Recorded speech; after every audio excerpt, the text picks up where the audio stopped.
En travaux d'éclairage public liés au doublement de la route nationale 164.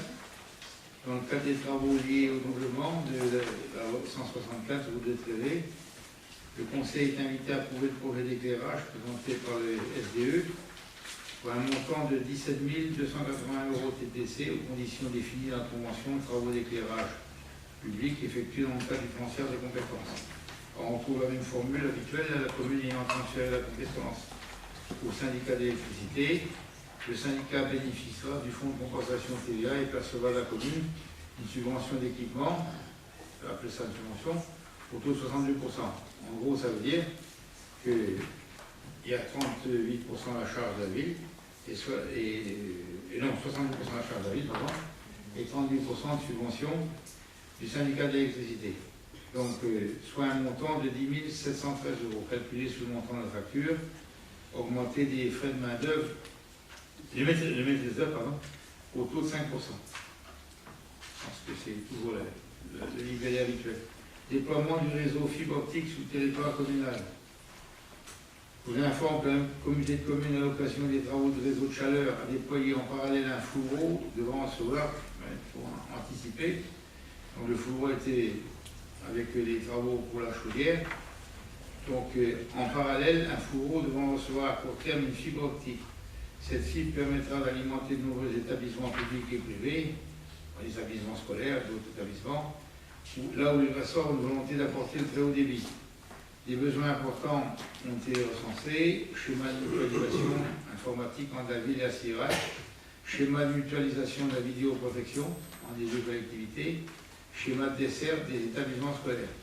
Si les caractéristiques techniques du déploiement de la fibre en parallèle du réseau de chaleur sont bien identifiées, il en est autrement pour les établissements non desservis. À ce titre, et dans un souci de rationalisation financière, il est primordial de cibler les supports, différents supports électriques, téléphoniques, réseaux, eau pluviale, qui pourraient accueillir la fibre afin d'éviter au maximum la micro-tranchée sur le chaussée. Faire des tranchées sur la chaussée en nombre. Outre le recensement des supports existants, la définition des caractéristiques du réseau de la fibre, il appartiendra également à la collectivité d'engager des négociations pour la passation des conventions avec les opérateurs sur la location des supports. À cet effet, au regard de la technicité particulière de ce projet, je vous propose que la collectivité fasse appel à l'expertise d'un cabinet spécialisé à travers une assistance à maîtrise d'ouvrage. Le Conseil est invité à approuver le lancement d'une consultation pour le choix d'un cabinet et à m'autoriser à signer le marché. S'il y a des questions d'ordre technique, c'est pour moi qui vais répondre. Je les prends en fait parce que là, bon, c'est un peu complexe. Est-ce qu'il y a des questions? Bon, très bien. Donc, je considère que vous m'autorisez à lancer. D'accord. Merci. Foncier et servitude du RDF dans le cadre de l'accordement du parc éolien de la Ferrière. On est sollicité, bien sûr, mais si c'est la Ferrière. Le Conseil est invité à m'autoriser à signer avec le RDF une convention de servitude pour le passage en souterrain d'une ligne haute tension. Ah, c'est d'accord. Haute tension, ah. Là, c'est ça. Là, haute tension. Sur les là, je sais pas. Tension adaptée. Sur les parcelles cadastrées, hein, dans les différentes sections, AM, etc. Voilà. Bon, c'est une autorisation, dans le cadre du raccordement du parc éolien de la Ferrière, de m'autoriser avec une convention de servitude de passage sur le territoire de la commune de Houlières. On ne peut pas refuser. Oui. Ça concerne quel secteur, ça, puisqu'on a ici le parc éolien de la Ferrière. Non, oui. Quelle parcelle peut être traversée, puisqu'ici on a des... Ah, bonne question. Mais bon, moi je ne suis pas un plan géographique, où ça se situe? Je vais les parcelles, avec les numéros de parcelles, AM64. Si Fabien le voir, c'est de là, il connaît parfaitement tout à l'heure. Ben, c'est sans doute pour aller jusqu'à la Ferrière. Non, mais oui, c'est la Ferrière à venir, il traverse des voies communales, c'est des traversées de propriété communale. Ce sont les intersections de voies rurales de chez nous. C'est pour ça qu'on retrouve un certain nombre Essentiellement de la parcelle privée ou de la voirie publique. Et puis de temps en temps, il y a des chemins et des voies et ça correspond au bureau qui correspond. Il y a un raccordement solaire, c'est ça? Oui, jusqu'au point de dispatching. Il vient jusqu'au point de dispatching. C'est un peu ça. Pour que le système fonctionne à l'intérieur. Ils reviennent jusqu'ici. D'accord. Bon. Lotissement Berlioz. Servitude, une chose, une servitude, convention de servitude sous sein privé. Privé, il n'y a pas de c'est un sein privé. Sous sein privé, voilà le lieu. A été signé avec URDF en 2009 pour l'alimentation du lotissement communal Berlioz. La société URDF souhaite à présent publier cet acte au service de la publicité foncière. Le Conseil est invité à m'autoriser à donner toutes les signatures à la régularisation de ce dossier. Donc là, c'est du formalisme. Rue Châteaubriand, programme immobilier Armor Habitat, cession. Afin de permettre la réalisation de 7 pavillons en accession sociale à la propriété, c'est l'ancienne, le vélo qui est sinistré, là, évidemment, avec de l'amiante sur les bâtiments, etc. Donc on a Christophe à suivre aussi, avec les services techniques, M. Béchamp et M. Provost. Donc, à la place du vélo qui est complètement en désuétude et complètement obsolète, j'ai trouvé un promoteur qui accepte de nous raser tout ça sans qu'on ait à supporter le coût de la destruction de l'amiante. D'après une étude faite, on avait pour 90 000 € à la charge de la ville. Si bien que le prix du terrain, vous devez bien comprendre, je vous donne les explications avant une discussion possible, et il ne fallait pas qu'on soit gourmand sur la vente du terrain à Armor Habitat, puisqu'ils prenaient en charge le désamiantage qui coûte, excusez-moi l'expression, la peau des fesses. Dans toutes les opérations, dans toute la France, le désamiantage, il y a 20 ans, quand c'est tout ça, on envoyait ça à la décharge. Maintenant, il faut vous dire des scaphandres, la tête pilotée, etc. Et pour entreposer ça sur des sites particuliers avec un coût prohibitif. Voilà pourquoi, si vous avez des questions posées sur le prix de vente du terrain 3 €, ce n'est pas le prix de vente habituel dans le secteur des terrains. Et je vous explique que c'est une opération qui ne coûte rien et qui va permettre de raser une rue et de mettre 7 maisons en accession à la propriété. Donc, alors maintenant, je lis le libellé. Afin de permettre la réalisation de 7 pavillons en accession sociale à la propriété, il vous est proposé d'autoriser la vente au profit de Armor Habitat au prix de 3 € hors taxe le mètre carré, d'un ensemble d'une contenance de 2559 mètres carrés. Là, vous comptez, 3 à 6, 18, 3 fois 2, 6 et 1, 7, ça nous fait 7 800 €, 8 000, vraiment dire, 7 800 €, 8 000 €. Dépendant des parcelles suivantes, section ZS numéro 885 à 91 et 96 à 902. Je m'autorise à donner toutes les signatures utiles à la régulation de la transaction et pour ceux qui sont intéressés. Donc les maisons, c'est le Armor Habitat vend en accession à la propriété. Donc je ne suis pas là pour faire la publicité pour tout le monde, et je vais quand même le dire parce que par sympathie, il y a la semaine dernière, samedi, il y avait une opération porte ouverte à Cassiopée par un cabinet spécialisé pour vendre des appartements. Donc à Cassiopée, il reste des appartements à vendre et le cabinet spécialisé avec les vendeurs font des offres.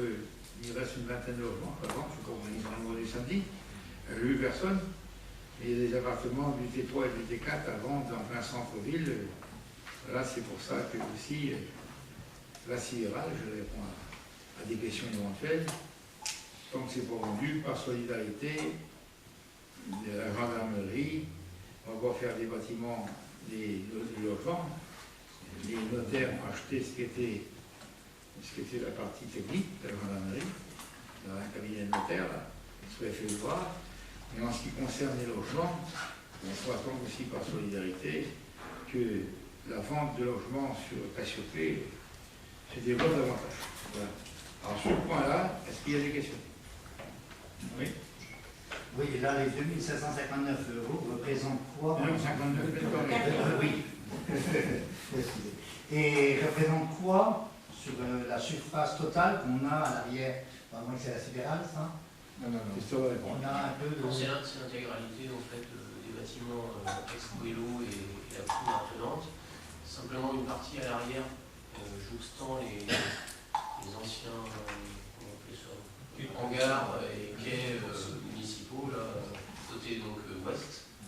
Là, il y a une petite bande qui a été préservée pour laisser le passage d'un camion, par exemple, pour desservir évidemment la parcelle. Il y a un passage de 5 mètres qui a été laissé. Et sinon, le terrain pris en charge ou acheté par Armor Habitat s'arrête au plateau, et dès que ça commence à descendre vers la géographie, ça reste communal pour l'instant. C'est pas forcément très rectiligne, ce sera un petit peu arrondi.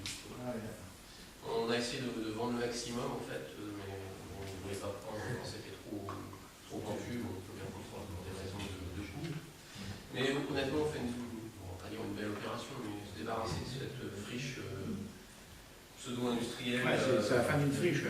Et avoir 7 belles maisons qui sont aux normes PVC à vendre, à acheter par des particuliers. De 130 000 €, 129 000 à 145 000. Ouais, pour son goût, c'est Et quoi des garages entièrement viabilisé, terminé, engazonné, clôturé, etc. Bon, ma foi, c'est plutôt bien pour le quartier.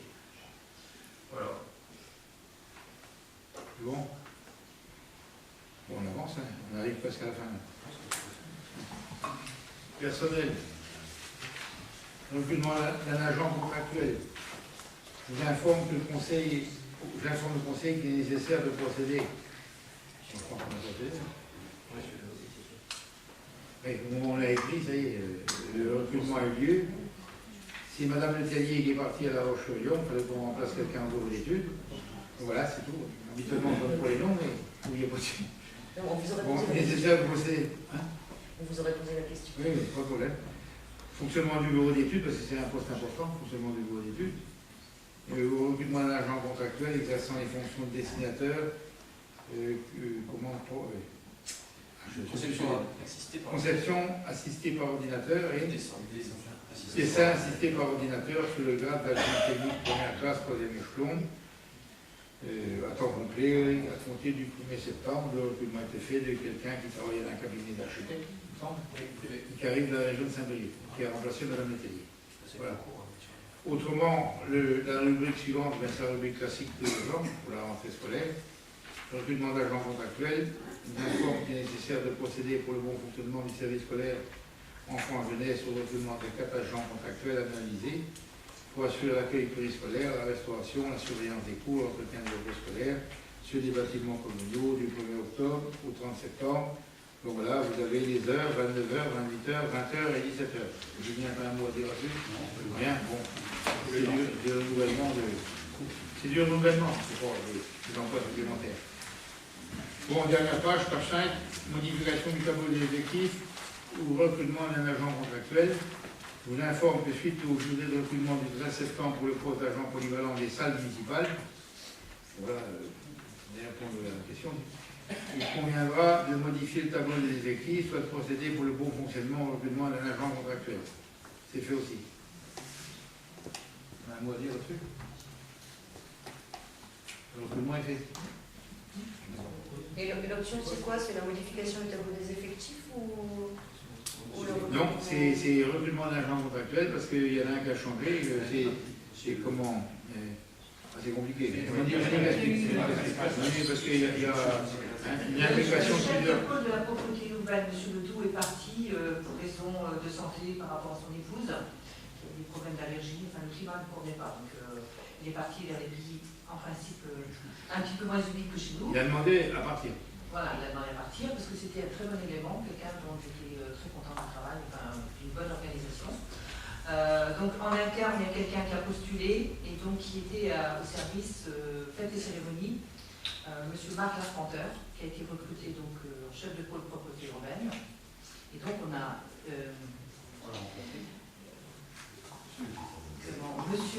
donc il a fallu remplacer M. Larpenteur à fête et cérémonie Et donc, il y a eu quelqu'un qui a postulé en interne qui était aux salles municipales. Et le mec qui est pompier, oui. Voilà.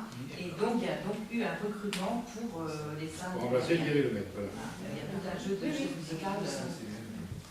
Voilà, donc un départ. La personne de recruter est pompier aussi. Peut-être pas le dire. Donc, il est sous Lausanne actuellement. Pompier volontaire. Oui. Voilà les explications.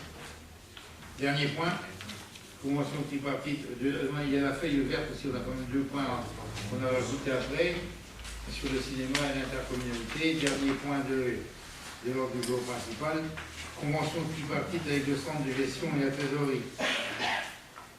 Je vous propose de signer la convention tripartite avec le centre de gestion des Côtes d'Armor et la trésorerie d'Oudéac pour le prélèvement des cotisations et le virement des indemnités journalières d'assurance statutaire. Selon le moyen de paiement unique, c'est pas, bon, je ne suis pas bon en anglais, mais single euro paiement AEA, espace unique de paiement en euros. D'accord. Les nouvelles dispositions relatives à l'application des normes européennes bancaires, selon les règlements européens, émises par la Direction générale des finances, aboutissent à la mise en place d'un moyen de paiement unique qui s'appelle le CEPA. La collectivité d'Oudéac, et moi aussi c'est pas. Donc, la collectivité d'Oudéac est adhérente au contrat d'assurance et des risques statutaires, est concernée par la mise en œuvre du CEPA, tant pour le prélèvement des cotisations pour appel de primes et pour le remboursement des indemnités journalières consécutives. Ça m'avait échappé. Consécutives aux absences du personnel de la ville. L'Assemblée est invitée à délibérer sur la signature de la convention. Monsieur le Président, peut-être dire un mot là-dessus. Bon, c'est un protocole sécurisé du virement bancaire qui est uniformisé au niveau européen. On se grosso modo. Non. Non. Pas de question? Bon, vous prenez la feuille supplémentaire qui a été rajoutée sur table. Cinéma. Projet de création en résidence avec le lycée Saint-Joseph au cours de la création d'un film. Vous expose que le cinéma et le lycée de Saint-Joseph, donc oui, vous êtes tous invités, je fais un petit aparté. Demain, 6h30, 18h30, pardon. 18h30 à la rentrée du cinéma. Rentrée des émissaires de cinéma avec les gratuits. Ah bah bien sûr, c'est gratuit. Il y aura une présentation de la saison passée, un bilan, quoi, et puis Isabelle va vous faire état des différentes manifestations qu'il y a sur le trimestre. Il y a beaucoup de choses. Donc, avec des projections, illustrées avec des projections, donc ils vont faire un beau travail par rapport à ça. Et puis après, il y aura une projection qui durera 1h30. Il y a un film qui a été diffusé à Douarnenez, et puis il y a le pot d'amitié également, on a parlé de municipalité. Ok, bon maintenant je reprends la lecture. Donc le cinéma et le lycée Saint-Joseph ont fait une demande de subvention à la direction régionale des affaires culturelles, oui, pour la projection, la DRAC, pour la projection de création d'un film par les élèves de la section audiovisuelle du lycée Saint-Joseph. Ils sont déjà rodés, ils avaient fait un film sur la résistance. Ce projet fait suite à l'action mise en place l'année dernière avec le lycée autour de la réalisation d'un film excentrique To London, pour lequel avait lieu une diffusion au cinéma. Pour le nouveau projet 2014, outre la réalisation d'un film, des rencontres avec des professionnels, réalisateurs, monteurs, les élèves concernés viendront également au cinéma sur une programmation en rapport avec la thématique de leur projet de film. La Direction régionale des affaires culturelles a accordé une aide de 3 000 € pour ce projet, mais cela doit passer par la structure culturelle de cinéma. Afin de percevoir cette aide de la DRAC, le conseil municipal est invité à délibérer, c'est pour ça que l'on poste en délibération, afin que la ville s'engage sur cette opération et demande à la DRAC le versement de la subvention de 3 000 € pour le projet intitulé Portrait Film. Bien sûr, ce n'est pas 3 000 € qui nous rendent dans la poche, qui serviront à payer, on les reverse après pour payer les réalisateurs. Voilà. Mais il faut une délibération du conseil municipal. Voilà l'explication. Pas de question. Dernier point, intercommunalité, modification des statuts, compétences optionnelles, action sociale d'intérêt communautaire. Je vous expose que la rationalisation du nombre des syndicats intercommunaux et des syndicats mixtes, c'est-à-dire leur disparition et une reprise de leur activité par une autre structure. C'est dans le cadre de l'intercommunalité, des syndicats qui disparaissent, c'est assez complexe. Avec une reprise de leur activité par une autre structure est un des objectifs fixés par la loi du 26 décembre 2010 de la réforme des collectivités territoriales. S'agissant des compétences dites d'aide à la personne qui se trouve actuellement exercées par la communauté de communes du Pays de Corlay, future adhérente en 2014, celle de Guerredans et la ville de Loudéac, le processus de fusion amène à harmoniser les positions en créant au sein des statuts une rubrique dédiée à la personne qualifiée de compétences facultatives. Cela laisse aux collectivités concernées la possibilité de poursuivre pendant 2 années les missions exercées précédemment par les intercommunalités appelées à fusionner. Au terme de ces délais, il y aurait reprise par la sidérale ou restitution aux communes. Je vous invite à approuver la délibération qui sera rédigée telle que, jusqu'à la définition de l'intérêt communautaire, un service d'aide à la personne s'exerce sur le territoire communautaire dans le respect des établissements fusionnés. M. Corot, à vous. Pas grand-chose de plus, quand j'ai fait la rédaction, j'ai fait des précisions en préambule. La rédaction est en fait, a été proposée par la préfecture. Donc la difficulté qu'il y avait effectivement pour les communes, parce que c'est un peu simple que les communes entrantes, qui ne sont pas du tout les CNRA qu'on la connaît aujourd'hui, c'était donc d'harmoniser les positions, puisque aujourd'hui les CNRA ne détiennent pas cette compétence de la personne. Donc les collectivités vont pouvoir continuer à exercer leurs compétences, indépendamment du processus de fusion. Parce que c'était bloqué autrement. La CNRA ne possédant pas la compétence, elle aurait été délibérée non pas sur une compétence optionnelle ou facultative, mais vraiment une compétence obligatoire. Donc la CNRA n'a pas souhaité aller sur cette compétence obligatoire dans l'immédiat. Donc il y a effectivement 2 ans pendant lesquels les collectivités vont continuer. Alors, les collectivités entrantes vont continuer à fonctionner comme aujourd'hui. Dans ce laps de temps des 2 ans, la CNRA devra délibérer, enfin revoir l'ensemble de ses statuts et délibérer sur ses compétences facultatives et obligatoires.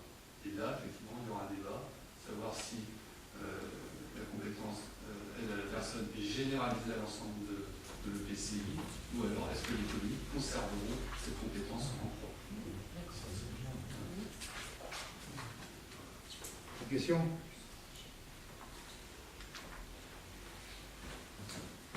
Bon, qui est contre? Qui s'abstient? Pour unanimité.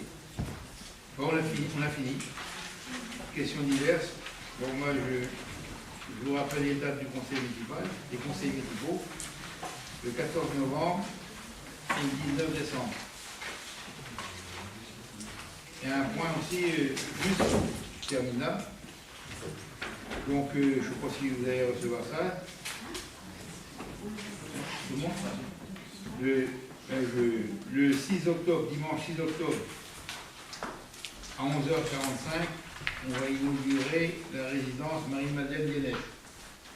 Ancien député, la 3e circonscription des Côtes-d'Armor. Je ne vais pas me livrer dans les explications politiques.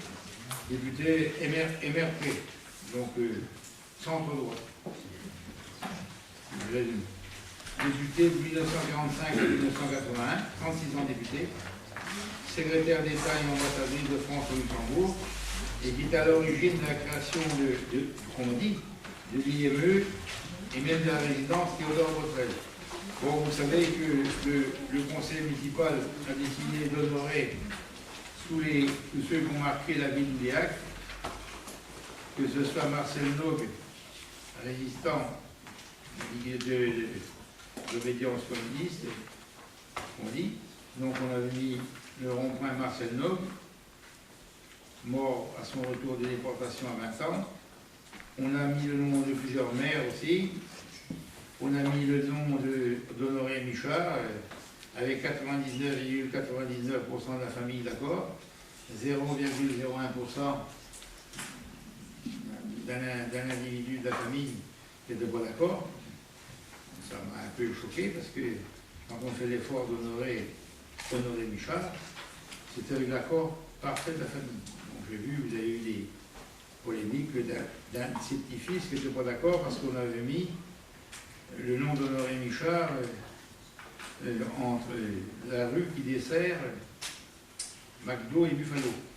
Mais le donneur de leçons, parce qu'il y a souvent des donneurs de leçons, il n'était pas là quand il a inauguré la rue pour son grand-père.